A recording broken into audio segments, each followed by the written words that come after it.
He made a commitment around the key taxes that working people pay: income tax, national insurance, and VAT. But you'll know from your own experience, Lord Lamont, that if you start saying no to other taxes, then as soon as you don't say no, people will assume that's the one you're going to increase. And so it is right, and this is, with respect, what you would have done and did do in my position, is that you rightly said that taxes are matters for a budget, and we'll set out our policy there. Well, I'm sorry I can't get you to be more forthcoming. May I therefore switch the subject slightly to the subject of Lord Agnew and Lord Vergey's questions. That is the Mansion House speech and the remarks that you made about the need for greater risk-taking by investors, which I think is sensible and wholly welcome what you said. But risk-taking is not real risk-taking if it involves compulsion. And it isn't really changing the culture if what you propose involves compulsion. And therefore, the one reservation I have about what you said was the power to mandate pension funds to invest in certain assets. I understand you're only taking that in the pensions bill as a residual power, but why should you have it at all? Because that is not really going to achieve your objective of changing the culture. And could I put it to you, it's also at odds with the responsibilities of trustees of pension funds, and it also carries the risk that this power might be used to direct investments into particularly politically favourable projects. I'm not suggesting you would do that, but it is a risk. And if you really want to change the culture, you don't want compulsion at all. Right. Well, thank you very much for that question, which I will answer a bit more freely than the last one. You'll be pleased to know. So I think there's sort of two parts to this, Lord Lamont. There's the pension side, and then there's also the retail investment. So I'll take each of those in turn. I want people to know that we are serious about pensions reform, and that's for two reasons. First of all, people have been badly served by too many pension products in the UK, that they're not getting the returns on their savings that they would do in other jurisdictions around the world, because we have got too fragmented a pension system, too many small funds that don't have the economies of scale, do not have the expertise to make the best investments on behalf of their savers. And the reason that is so bad is that when people save for retirement, they are sacrificing consumption today, and especially at a time when the cost of living challenges are as acute as they have been in the last few years, for that money not to be working as hard for a saver as it could be, I think is really letting people down. And so that's why we are, through the pensions bill, requiring the consolidation. And that's not, we would like you to consolidate. The pensions regulator will have powers to consolidate. I think that's the right thing to do, because the current system is failing too many people. And the lessons from Australia, from the Netherlands and from Canada is that a smaller number of bigger schemes deliver better returns for pension savers. And so both within the local government pension scheme, where at the moment we've got 96 different administering authorities, and we're going to take that down to 8 pools, but we're not going to say you can put your money in the pool if you want to. The money will go into 8 pools. We're not having 96 different authorities managing different schemes. We're going to consolidate local government pensions because we want them to work better for savers and work better for taxpayers as well.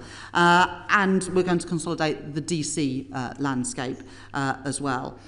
We built on what the previous government did, what Jeremy Hunt did when he was Chancellor of the Exchequer, with the Mansion House Agreement, with a new Mansion House Accord. And this is in the spirit of what he did, but it takes it to the next step.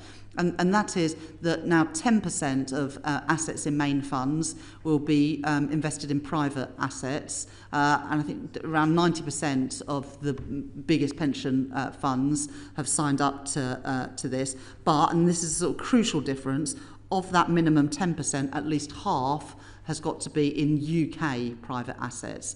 And this is because we know that there are massive opportunities with infrastructure and also with private assets for growth opportunities, and we want British savers to be able to benefit from those opportunities here and abroad, but we want them to benefit from those opportunities here as well. We haven't mandated that, that's just happened. But mandation is there if things don't move in the way we expect it to. But there's no reason to use mandation because voluntarily the pension schemes are signing up to that. But that reserve power exists if we ever need to use it. The final thing that the pensions bill does is make it easier to achieve surplus extraction for some of the DB pension schemes that over the last decade or so have built up large surpluses in those pension funds to be able to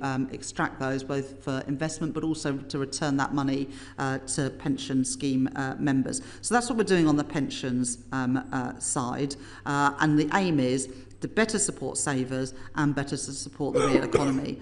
On retail investing, we are changing, and we will do ahead of the new ISA year starting in April next year, changing the rules around advice and guidance because post-financial crisis it is almost impossible for somebody on a modest or a middle income to get advice on how to invest their money. And so we're going to make changes there. This work is being led by Chris Cummings at the Investment Association to make it easier for providers of financial services to give a nudge to customers to say, well, you know, you've got £20,000 in cash earning 4% a year, 3.5% a year, but actually, if you look at what's happening in stock markets, they go up by usually nominal GDP, higher than inflation, higher than the base rate. If you put money in there, if you're in your 20s or 30s, by the time you retire, by the time you're ready to buy a house, it's likely to have made a better return than just leaving your money in cash. And at the moment, you're not allowed to do that as a financial services provider. You're not even allowed to nudge somebody towards a product that might be more suitable for them.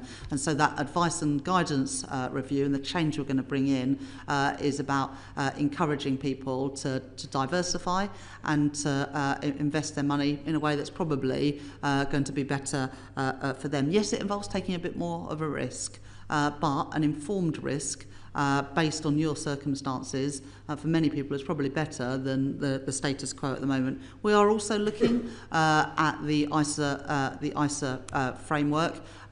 We announced the long-term assets fund, is that what it's called? Will be merged into the main ISA so that people can take advantage of those innovative products. But we didn't announce any wider changes, as you know, to ISAs. The big change we've made on retail investing is around the guidance that customers can get to, I hope, encourage that culture of investment and allowing ordinary British savers to benefit from fast-growing British businesses and new opportunities. Just to say to colleagues in advance, we do have a hard 3:30 finish, so with apologies, we'll have to be brief in our questions in the follow-up. Lord Davis. Okay, follow-up. Good afternoon, Chancellor. I don't want to preempt Baroness Casey's review of adult social care, but do you accept that she's due to produce a solution to an oncoming crisis? And are we building into our plans for the future as I say, I don't want to preempt what conclusion it's going to reach, but my guess is it's going to involve a lot more money. And so where is that money going to come from? Yeah, fine. Thanks very much, Lord Davis. Baroness Casey's Phase 1 report will be published in 2026. That will look at how we can use existing resources better. A huge amount of money goes into social care, both privately funded and publicly funded. And I expect, like most public services, that money could be better used than it is at the moment. So phase one is about quick wins, how to use the existing money in a better way. And phase two in 2028 will be around the future arrangements, including around financing. In the meantime, we've set out that we're going to bring in a fair pay agreement for social care. We'll be saying more about that in the months ahead. The local government settlements that we made both in the first phase of the spending review in the budget last year and also in the spending review, the multi-year spending review last month, gave settlements for local government real terms increases in their spending, the first sort of sustained real terms increases for a number of years, as well as additional investment in the NHS of £29 billion a year. So, I think there is a wide consensus that the social care system needs reforming. We are making changes ahead of the Casey review, particularly around local government funding and fair pay agreements, but recognise that much more systematic work needs to take place, which is why we've published the person who can deal with intractable problems, Baroness Casey, to do the review. Thank you. Lord Razzle. Yes, I'd like to turn to the slightly thorny issue of the introduction of the rise in employers' national insurance contributions, which, as you know, has subsequently proved a bit controversial. I'm interested in what you think about the impact on employment, inflation. Obviously, the bigger companies are better organised to absorb this, although I think if you went into your local pub, if you had the time to, you'd find that the local pub, if it was still there, was complaining to you about the impact on it. Did the Treasury model the affected changes before you introduced that? And if so, what was the predicted effect? Thank you very much for your question, Lord Razzle. So when we came to office last year, and sort of links to the question earlier on from Lord Turnbull, we did face a situation where there were a number of unfunded spending commitments, and we needed to explain how we were going to pay for them. There were choices about how to address that. We could have increased taxes on working people. We could have cut public spending. I didn't think that they were the right choices, and so as a result, we did increase taxes on business and on the wealthiest in society by around £40 billion in the budget last year, and around just under 25 billion of that came from an increase in employer national insurance contributions. Now, recognising, as you say, that smaller businesses would struggle more with that, we increased the employment allowance to £10,500. So if you're employing the equivalent of 4 people on the national living wage, you wouldn't be paying any national insurance contributions at all. That was a doubling of the employment allowance.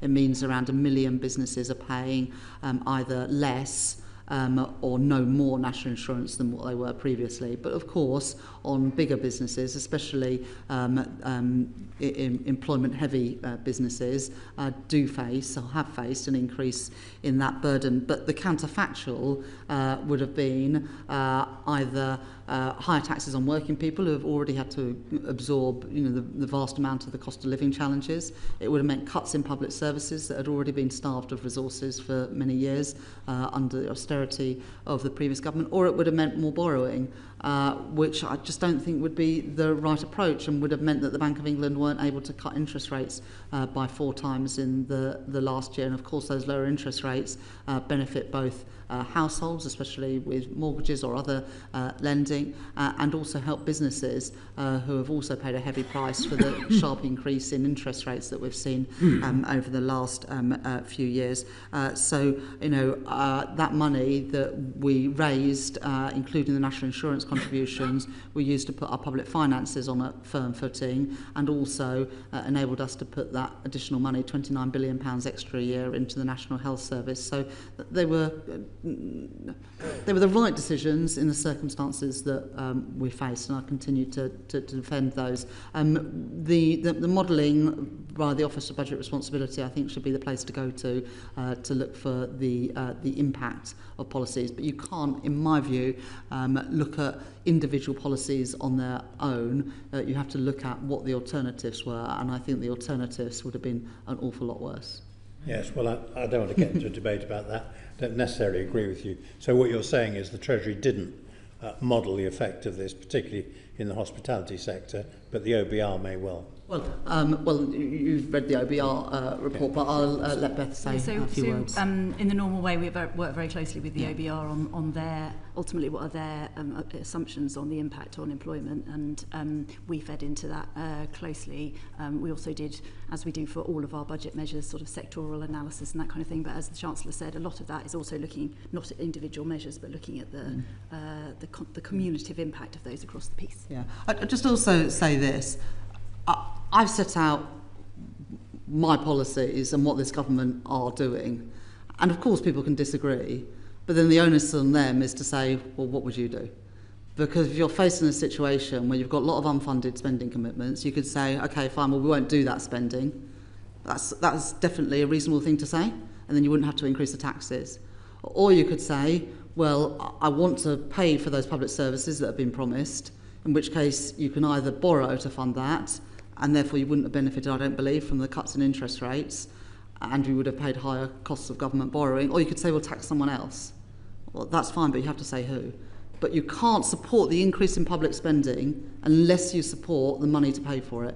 And if you don't support the increase in public spending, that's fine, but you have to justify why you would not be putting in the additional £29 billion into the health service. We would have increased the bank levy, increased the tax on the technology companies, and taxed the gambling companies. So you could have got close to 40 million in that, but now it's not the time to debate. We could discuss that another time, but it is maths like that got us into the problems that we're in today.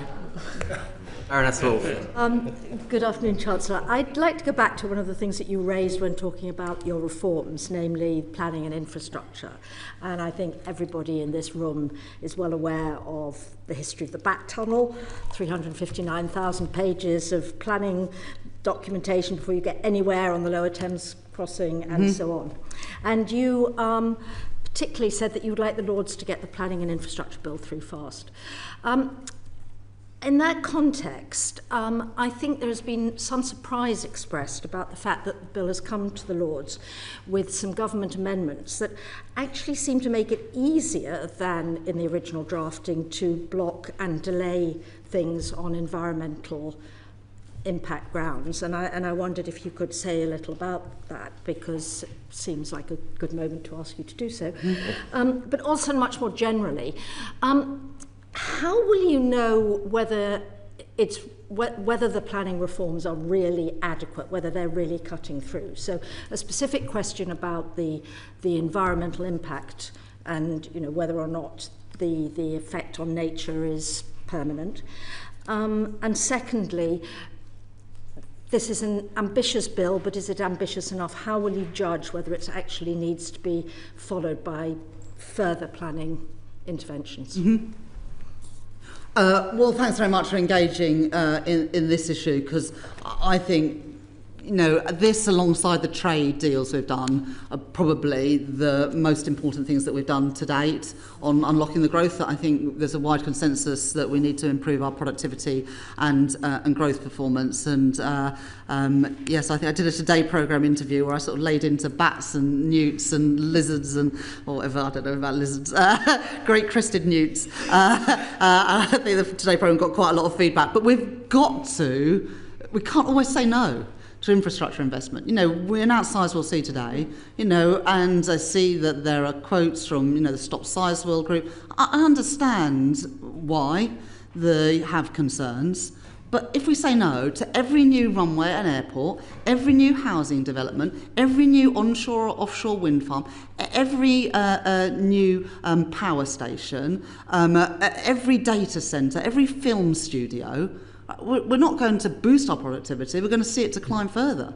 And I am not willing to be the Chancellor that lets Britain go on this path of steady decline, because it would be a path of our own choosing. And so I've chosen investment rather than that path of decline. It does mean having some fights, and it does mean taking on some people who don't want change. And I'm willing to have that argument, because home ownership has gone backwards, our energy bills have gone through the roof, and we don't have the security either of energy supply. So that's why the planning and infrastructure bill, combined with the regulatory reforms, is absolutely essential. Now, you made the point about the government amendments. We've taken two separate sets of legal advice as a government ahead of putting those down. We do not think that it waters down or weakens the bill, but it gives some of the assurances to, frankly, encourage people at your end of this building to get on and do what we need to be done, which is to pass this bill. And if it means that we can shave off a couple of months of this bill, and that would be my urging to all of you, because the quicker we can get this bill on the statute book and into law, the quicker we can actually get on. And one of the things, I know you haven't asked me this question, but if you'd like to ask me what has frustrated me more than anything else in this first year of government, it is how long it takes to get things done. And, you know, of course, we've got to have the proper scrutiny and all the rest of it. That is essential for good lawmaking. But, you know, it's going to be a year and a quarter, a year and a half before we get this flagship legislation, which we've got a mandate to do because it's in our manifesto, to get it through. And I just would urge people in this place to be sympathetic towards this legislation. I know that amendments can often be useful, but every day, week, month that passes is another day, week, month that keeps the costs of infrastructure investment too high and much higher than they are in comparable countries around the world. You know, the reason that HS2 is not coming to my city of Leeds anymore anytime soon is because I'm afraid, as a country, we've cared more about the bats than we have about the commuter times for people in Leeds and West Yorkshire. And we've got to change that, because I care more about a young family getting on the housing ladder than I do about protecting some snails. And I care more about my energy bills and my constituents than I do about the views of people from their windows. And again, we can have a debate about that, but that is where I stand, and that's why we're making these changes. And how will you know if they're adequate? If we get stuff built and if it's cheaper to do so. Do you have any sort of specific criteria for going, this should be that much shorter? Because with all due respect, if you don't, it's very easy to so this is an MHCLG policy, but absolutely, this is about reducing the time it takes. And you'd already seen, we've got this target, I think, 150 major infrastructure projects in this Parliament. I think we're halfway to achieving that, or something like that. So we've got that target about the number of major infrastructure projects we've signed off. Every week I get a tracker document, Baroness Wolf, that's about this thick, of growth projects that we want to get on with, and every week it is updated of what change is made. And one that I'm looking forward to getting before the summer recess is the plan from Heathrow Airport for a third runway. You know, we need these investments. There's always going to be people that object to that. I don't say that they are wrong from their personal perspective, but as a country, we've got to get on and build this stuff. Otherwise, we're going to find that our children and grandchildren have poorer living standards than we do, and that would be unforgivable. Could I just add one thing, which is also about the creation of the National Infrastructure and Service Transformation Authority, which is now situated within the Treasury, and part of their role is going to be working with departments and others throughout the supply chain, through the delivery chain, to identify where the blockers are and then help us unblock them. Thank you very much. Baroness Liddell. Thank you, Chancellor. Can we afford the triple lock on pensions? You know, the OBR have said that it will cost £15.5 billion annually by 2029-30. Now, that's an awful lot of money. And are there any scenarios in which you would envisage modifying the triple lock formula? Thank you very much, Baroness Liddell. In the manifestos, as you know, we made the commitment to maintain the triple lock, and that it remains our policy, and that's the commitment we gave in our manifesto.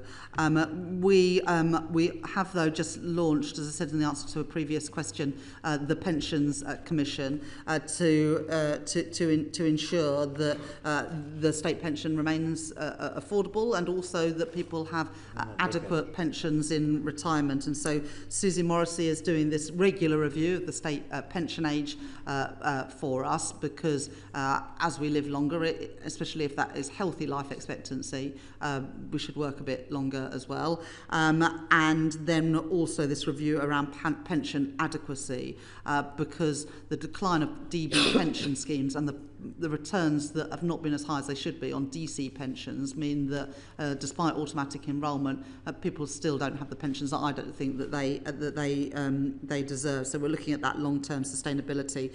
And you know, despite making some changes a couple of months ago to the winter fuel payment, it is now the case that if you earn more than £35,000 a year, if you have income of more than £35,000 a year, you won't get the winter fuel payment, which saves around £400 million a year. That is the right thing to do, because in a fiscally constrained world, it isn't right that working people on ordinary incomes pay the fuel bills of wealthier pensioners. So we have made that change to make the pension system more affordable. Thank you. Thank you. And last question, Lord Liddell. One of the exciting things we talked about a lot in opposition was radical devolution in England.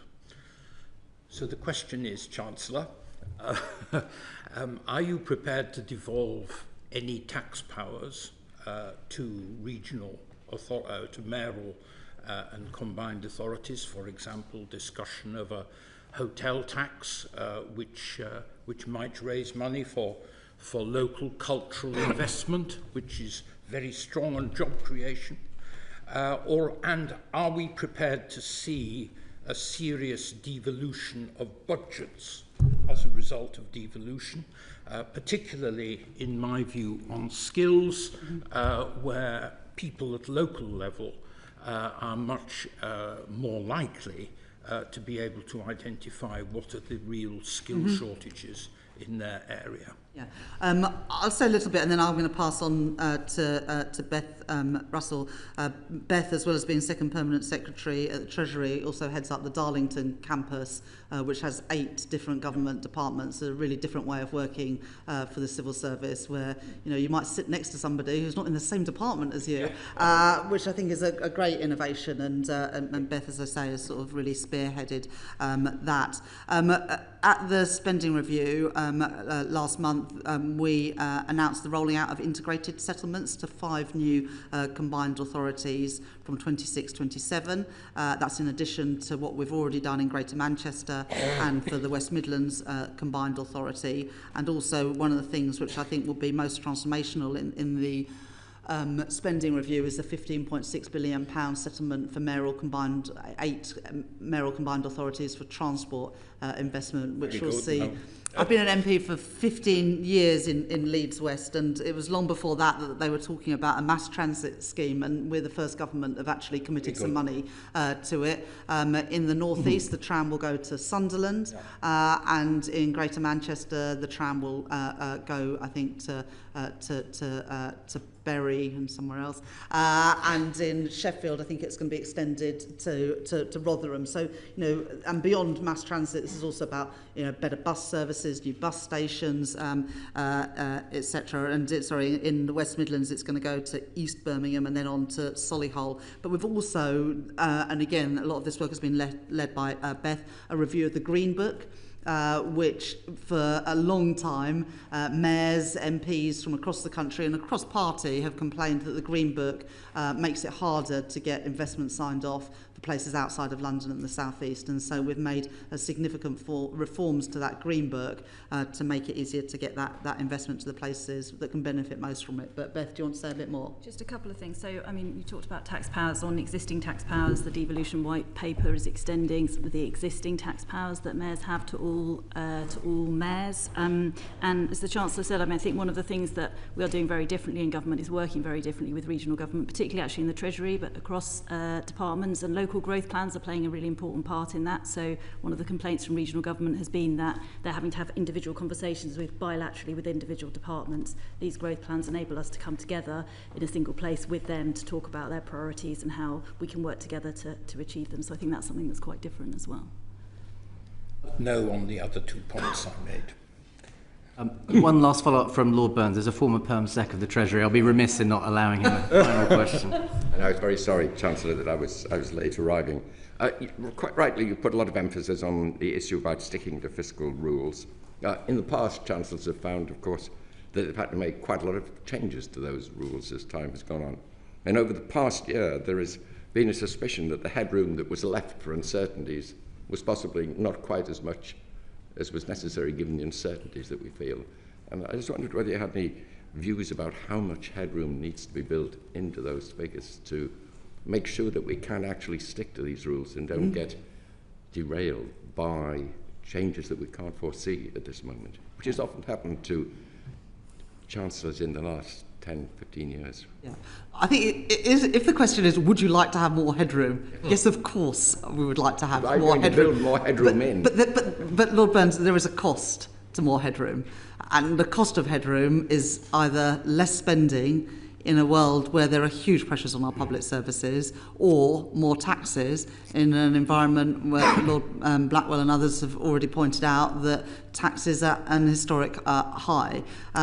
We did increase the headroom. I think it had gone down to £6.5 billion in the budget before last in the previous Parliament. It's now at 10 billion. We kept it at around 10 billion in the spring statement. We've also made a commitment to move to just one major fiscal event a year to give that greater certainty to people around tax levels, and we stuck to that in the spring statement, where we made adjustments without changing tax rates.